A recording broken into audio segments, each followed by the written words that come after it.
Welcome back to my YouTube channel Lavez Academy. If you are new to this channel, do subscribe, like and share with your friends. In this lecture we will learn corrosion and prevention of corrosion.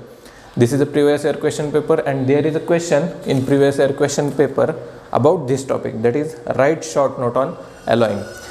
एक तर corrosion and prevention of corrosion मध्ये alloying, anodization, अजून galvanization हे सगळे प्रकार आज आपण या लेक्चर मध्ये बघणार आहोत. So simply what is meant by corrosion? Corrosion म्हणजे काय? Degradation of surface of the metal or the simply degradation of metal due to atmosphere. Atmospheric conditions, पण त्या पण कोणत्या? एअर झालं, मॉइश्चर झालं, या कंडिशन्समुळे तुमचं मेटलचं काय होणार आहे? डिग्रेडेशन. डिग्रेडेशन म्हणजे डिस्ट्रॉईंग. ज्याचं तुम्ही लोखंड बघितलं असेल, लोखंडाचा वरचा सरफेस रस्ट होतो, गंजायला लागतो आणि गंजल्यानंतर तो सरफेसचं काय होतं? ॲक्च्युअलमध्ये डिग्रेडेशन होतं.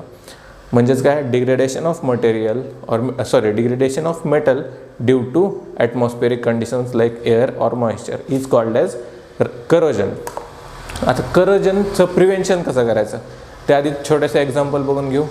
आयनवर on iron there is a reddish surface that is called as rust. आता रस्ट म्हणजे नेमकं होतं काय? तर आयन जे आहे ते एअरसोबत मॉइश्चरसोबत रिॲक्ट होऊन काय तयार करतं? एक रेडिश लेअर तयार करतं on its surface. That reddish layer is called as rust and formula for rust is Fe2O3.H2. म्हणजेच काय? जे करोजन झालं आहे त्याच्यानंतर जी लेअर तयार होणार आहे तेच काय? रस्टिंग. जे करोजन होऊन त्याच्यावर एक पातळ लेअर तयार होणार आहे तेच काय? त्याची रस्टिंग. हे झालं आयनसाठी. तसंच सिल्वरसाठी. सिल्वर म्हणजे चांदी. चांदीचे भांडे काय होतात? ब्लॅकिश इन कलर होऊन जातात कालांतराने. याचाच अर्थ काय? The blackish layer on that silver is Ag2S. Silver sulphide आहे ते. तो जो लेअर आहे ब्लॅकिश सरफेसचा लेअर आहे तो काय? Silver sulphide. तो कशामुळे तयार झाला आहे? Wien the silver ornaments reacted with H2S that is hydrogen sulphide in the atmosphere. म्हणजे जे चांदीचे ऑर्नामेंट्स असतात ते ॲटमॉस्फिअरमध्ये असलेल्या हायड्रोजन सल्फाईड सोबत रिॲक्ट करून काय तयार करतात? Silver sulphide. So that the blackish layer on that silver ornament is silver sulphide.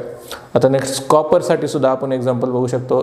For copper greenish layer तयार होतो on copper surface or copper material. There the greenish layer form at that metal. तो surface कशाचा असतो? तर copper कार्बोनेटचा. Carbon dioxide in the atmosphere reacts with the metal that is copper metal and forms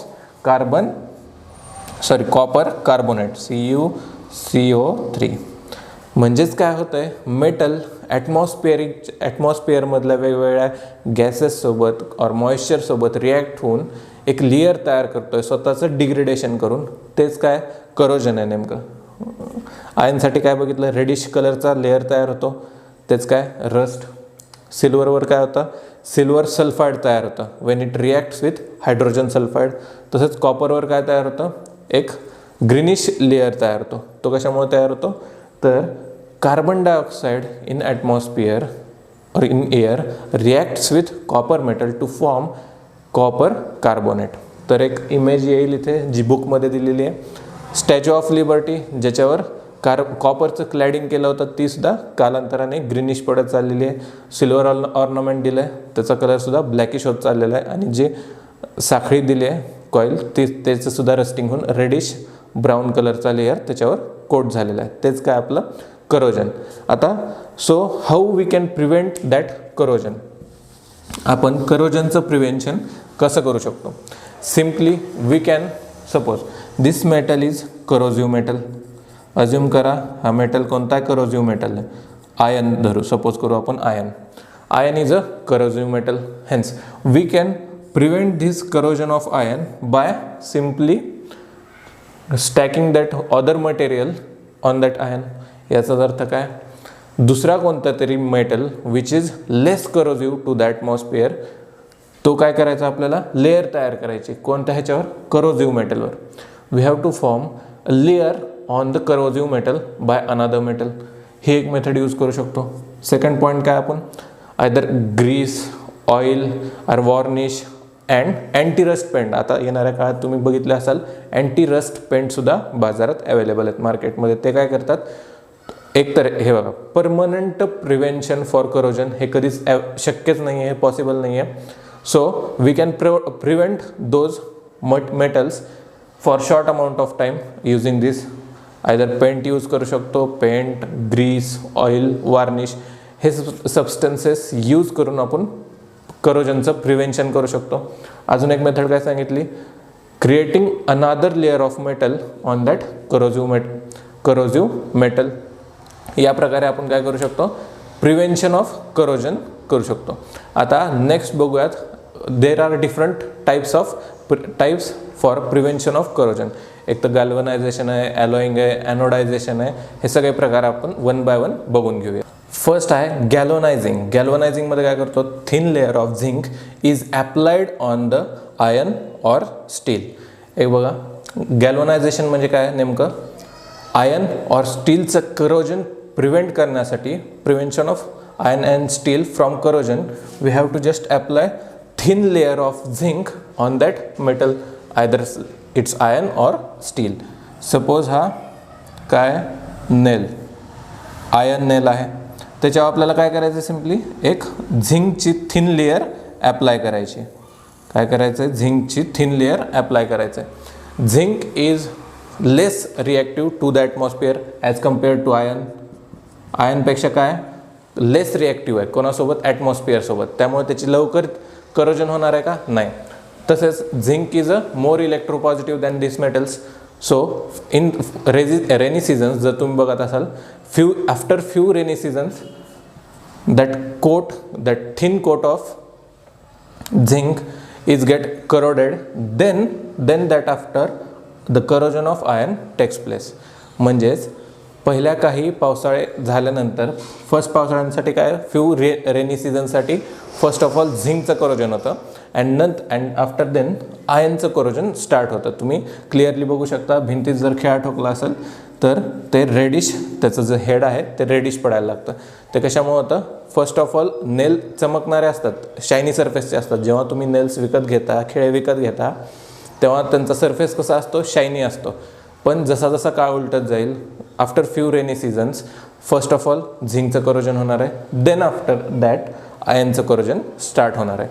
तेच आहे आपलं galvanising, simply applying thin layer of zinc on the surface of iron or steel. आता बुकमध्ये आपल्याला एक डायग्राम दिलेली इथे येऊन जाईल. त्यात काय दिलेलं आहे, त्याच्यात स्टेप्स दिल्यात कसं कसं केलं जातं. फर्स्ट ऑफ ऑल बघा, caustic cleaning, rinsing, pickling, rinsing, flux solution, drying and then zinc bath and cooling. म्हणजेच काय, खूप सारे वेगवेगळ्या प्रकारचे लेयर्स अप्लाय केले जातात. सपोज हा खिळा आहे, खिळ्याला प्रत्येक वेगवेगळ्या सोल्युशनमध्ये डिप करत फायनली झिंकच्या मोल्टन सोल्युशनमध्ये डिप केलं जातं. त्यावर वेगवेगळ्या ह्याचे लेअर फॉर्म तयार होतात. तर तेच काय आपलं गॅल्वनायझिंग. सेकंड टाईप आहे टिनिंग. हे बघा, कन्फ्युजन करायचं नाही या नावात, प्रत्येकाचे सेपरेट नाव आहे आणि प्रत्येकाचं फंक्शनिंग वेगळं आहे. अशा यावर एक एक मार्काचे MCQ विचारले जाऊ शकतात. हे तर काय सोपंच आहे. टिनिंगमध्ये काय येतं आहे, tin, the formation of layer of molten tin on, कुठल्या मेटलवर करायचं आहे, आता बघा, कॉपर आणि ब्रासवर. काय करायचं आहे, molten layer of tin applied on copper or brass material. आता बघा, याच ह्याला आपण अजून एक वर्ड यूज करतो, कलई करणे. काय करणे, कलई करणे. तुम्ही जर ऐकलं असेल तर कलई करून मिळतात भांडी, तर तेच प्रकार आहे. कॉपर आणि ब्रासच्या मेटल्सवर टिनचा मोल्टन लेअर ॲप्लाय करणं.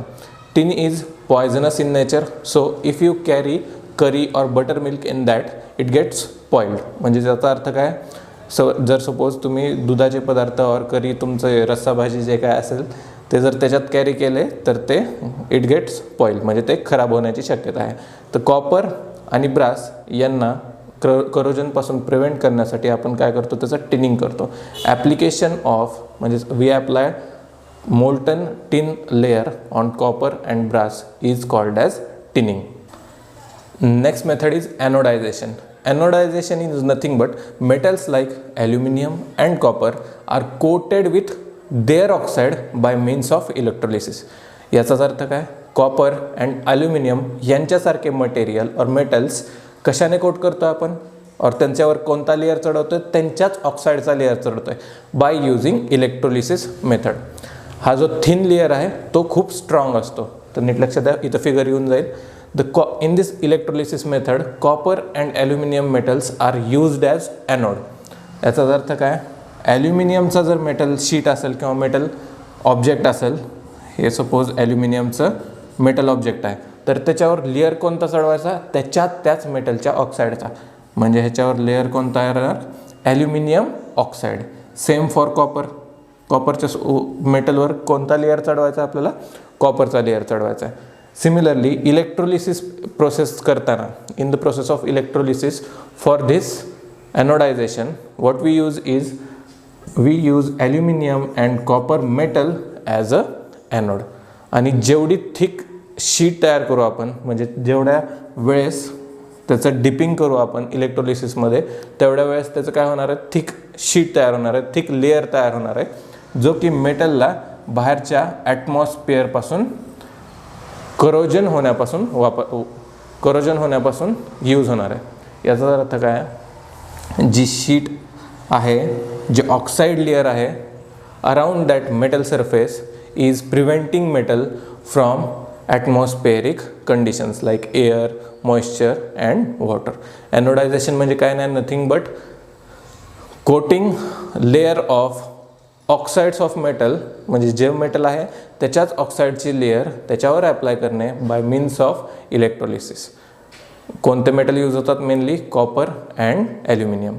Coating oxides of copper and aluminium on that metal by using electrolysis method is called as anodization. Note down करून घ्या आणि तिथं खाली आहे त्याची फिगर. फोर्थ टाईप आहे आपला electroplating. In this method less reactive metal is coated on more reactive metal by electrolysis. याचाच अर्थ काय, हे बघा, लेस रिॲक्टिव्ह मेटलचा काय तयार करायचं आहे, कोट करायचा, वरचा लेअर तयार करायचा आहे. म्हणजेच आतमध्ये काय राहणार, मोर रिॲक्टिव्ह मेटल. मोर रिॲक्टिव्ह मेटल म्हणजेच कशाशी रिॲक्ट करणारा तो, ॲटमॉस्फिअरशी, एअरशी और वॉटरशी, मॉइश्चरशी रिॲक्ट करणारा. त्याच्यावर आपण काय करतोय, अजून एक लेअर तयार करतोय. कशाचा लेअर तयार करतोय, लो रिॲक्टिव्ह मेटल्सचा लेअर तयार करतोय, लो रिॲक्टिव्ह मेटल्सचा. आता suppose gold, silver, these are the low reactive metals compared to aluminium. आपण एक्स्ट्रॅक्शन ऑफ ॲल्युमिनियममध्ये बघितलं, aluminium is a reactive metal. So तुम्ही ऐकलं असेलच, silver plated spoon, gold plated spoon, gold plated ornaments, हा प्रकार हाच आहे. आता इथे फिगर येईल बुकमध्ये दिलेलं आहे. इलेक्ट्रोप्लेटिंगच्या फिगरमध्ये काय दिलं आहे, ॲल्युमिनियमचा spoon cathode as a cathode act करतो आहे in a electrolysis, and silver plate is acting as anode in that electrolysis. याचा अर्थ काय, आपण इलेक्ट्रोलिसिस करून लेस रिॲक्टिव्ह मेटलची लेअर तयार करू शकतो. कशावर करतोय, मोर रिॲक्टिव्ह मेटलवर. म्हणजेच काय, प्लेटिंग करतोय, सिम्पली प्लेटिंग करतोय. आता इलेक्ट्रोप्लेटिंग कसं लक्षात ठेवायचं, silver plated spoon, gold plated spoon, plating करतोय. प्लेटिंग म्हणजेच लेस रिॲक्टिव्ह मेटलची प्लेटिंग मोर रिॲक्टिव्ह मेटलवर करतोय, त्यालाच काय म्हणतो आपण, इलेक्ट्रोप्लेटिंग. नोट डाऊन करून. Our last point of this topic, entire topic is alloying. So what is meant by alloying? The main motive of this alloying is to reduce the intensity of corrosion. करोजनची intensity कमी करायची. आता ॲलॉयची definition किंवा आता short note on ॲलॉयवर सांगताना 2 मार्क्ससाठी question पडला होता, तर काय काय लिहिणार त्यामध्ये, the main motive of this alloying process is to reduce the intensity of corrosion. First point, alloying म्हणजे नेमकं काय, alloying is nothing but it is the homogeneous mixture of metal in metals or non-metals in a appropriate or certain proportion to reduce the corrosion. याचा अर्थ काय सांगितलं, नीट लक्ष द्या.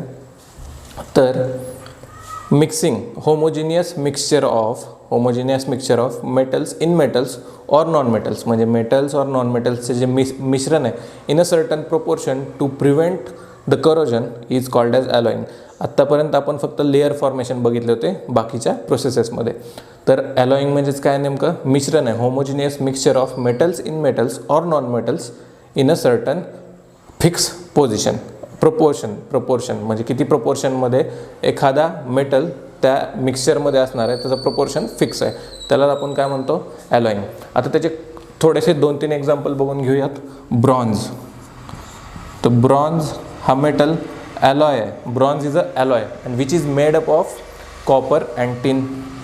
तर कशापासून बनलेला आहे, कॉपर अँड टिन. कॉपरचं पर्सेंटेज आहे 90% आणि टिनचं percentage is 10%. So in this days we can see statues are made up of bronze. जे स्टॅच्यूज असतात, स्टॅच्यूज चौकात उभे केले जातात, ते कशाचे बनवले जातात, ब्रॉन्झचे, which is not affected by air and rainy seasons. So bronze is used in statues, हे लिहू शकतो आपण. आता स्टेनलेस स्टील, स्टीलची भांडी ज्याच्यात आपण जेवतो, ते तर पाण्यानंच धुतो तरी पण ते करोजन होत नाही आहे त्यांचं. काय म्हणतोय, stainless steel. Stainless steel is a alloy of, हे पण एक ॲलॉय.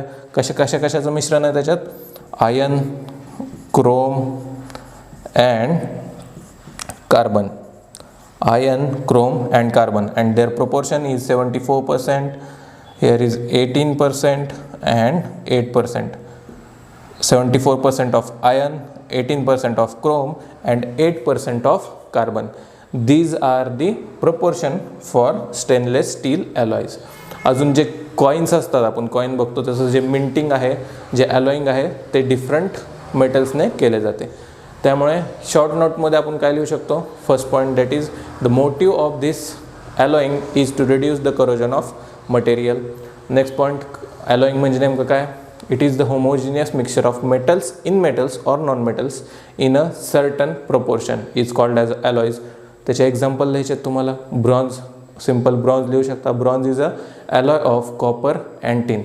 कॉपरचं पर्सेंटेज 90%, टिनचं percentage 10%. Then steel is also alloy. It is an alloy of iron, chrome and carbon. Iron 74%, chrome 18% and carbon 8%. These are the some example of alloys. So end करूयात हा chapter इथेच. काही problem असेल तर कमेंटमध्ये तुम्ही विचारू शकता. तोपर्यंत भेटूया नेक्स्ट लेक्चरमध्ये. तोपर्यंत चॅनलला नक्की सबस्क्राईब करा, लाईक करा आणि तुमच्या मित्रांसोबत शेअर करा. थँक्यू.